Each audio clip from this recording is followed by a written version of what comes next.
Assalamualaikum warahmatullahi wabarakatuh. Perkenalkan, nama saya Binta Nuraina dengan NIM 200105110012 dari kelas PAUD B UIN Maulana Malik Ibrahim. Di sini saya akan menjelaskan tentang relationship skill atau yang biasa disebut dengan keterampilan hubungan. Kunci sukses dalam berkomunikasi adalah kemampuan untuk membangun hubungan. Komunikasi merupakan sarana penting dalam membangun sebuah hubungan dan kebersamaan, baik itu dalam hubungan keluarga maupun dalam hubungan organisasi. Banyak berbagai kesalahpahaman dalam hubungan bisnis dan pekerjaan adalah akibat dari masalah komunikasi. Untuk itu, diperlukan suatu proses human relations atau komunikasi yang efektif agar manusia dapat melanjutkan kehidupannya secara harmonis. Pengertian relationship skill secara bahasa adalah sebuah kemampuan berkombinasi dan berinteraksi antar manusia dalam segala aspek kehidupan. Relationship skill disebut juga hubungan interpersonal.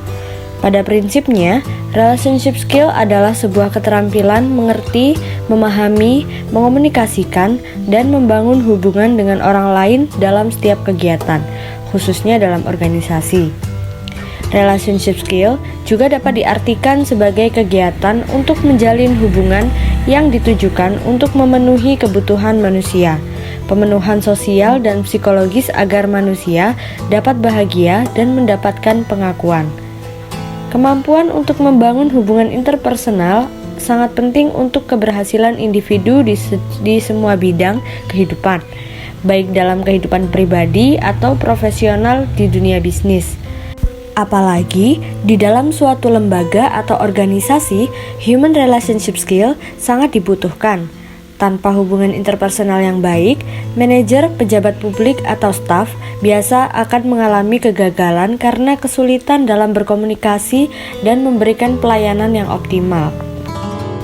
Tujuan dan manfaat relationship skill. Yang pertama, relationship skill bukanlah hubungan yang pasif, tetapi kegiatan yang berorientasi pada tindakan untuk mengembangkan hasil yang lebih produktif dan memuaskan. Yang kedua, digunakan untuk mengintegrasikan setiap elemen dalam situasi kerja sehingga mereka terdorong untuk bekerja secara produktif untuk mencapai tujuan yang telah ditetapkan. Yang ketiga, kemampuan untuk mempengaruhi, memodifikasi, dan meningkatkan perilaku individu lain dan sebaliknya sehingga tercipta suasana yang harmonis dan saling melengkapi. Yang keempat, menciptakan kerjasama tim dan lingkungan kerja yang bersahabat untuk kepentingan bersama dalam mencapai visi dan misi perusahaan atau lembaga. Skill yang harus dimiliki oleh seorang public relations. Yang pertama yaitu adalah komunikasi. Pekerjaan apapun nggak bisa lepas dari komunikasi, termasuk public relations. Komunikasi diperlukan untuk menyampaikan ide, gagasan, informasi, dan koordinasi dengan seluruh pihak yang berhubungan dengan perusahaan baik eksternal maupun internal. Kemampuan komunikasi yang harus dimiliki oleh seorang praktisi public relations nggak sebatas berbicara aja, tapi mencakup banyak seperti komunikasi verbal, nonverbal, negosiasi, presentasi, persuasi, dan mendengarkan. Kemudian yang kedua adalah membina relasi. Ketua Asosiasi Perusahaan Public Relation Indonesia menjelaskan bahwa peran media massa sangat penting untuk menyebarkan informasi penting dan membentuk opini publik. Karenanya menjalin hubungan dengan media sangat penting. Misalnya saat kondisi krisis, kalau hubungan dengan media terjalin baik, public relation bisa meminta media untuk membantu menyebarkan berita klarifikasi, update perkembangan krisis, atau mengurangi penyebaran berita hoaks. Dan yang ketiga adalah komunikasi krisis. Dalam hal ini, public relations bertugas untuk menentukan juru bicara atau spokesperson, menyiapkan skenario, menyusun berbagai FAQ terkait krisis atau menjadi spokesperson menghadapi media. Dalam strategi Insight Public Relations di tahun 2020, pihak yang bisa dijadikan sebagai juru bicara adalah CEO, tim Public Relations, dan jajaran manajemen perusahaan. Kemudian yang keempat adalah manajemen waktu. Public Relations punya banyak aktivitas, bisa di dalam kantor atau di lapangan, menemui banyak pihak yang bekerja sama dengan perusahaan atau menghandle beberapa proyek perusahaan. Karena itu, manajemen waktu yang baik sangat penting.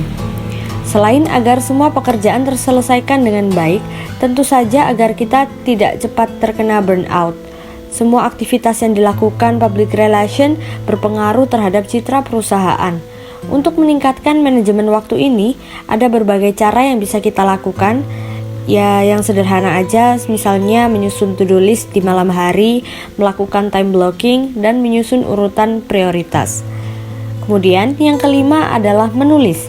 Informasi yang disampaikan oleh public relations tentang perusahaan gak selalu berbentuk lisan, bisa juga berbentuk tulisan.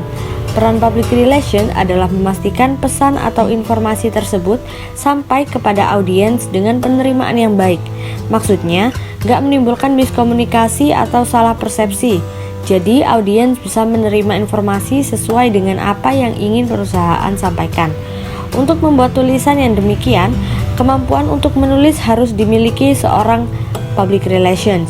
Bentuk tulisannya bisa beragam seperti siaran pers, artikel blog, konten untuk sosial media, buletin, atau tulisan publikasi lainnya. Sekian penjelasan dari saya, semoga bermanfaat. Wassalamualaikum warahmatullahi wabarakatuh.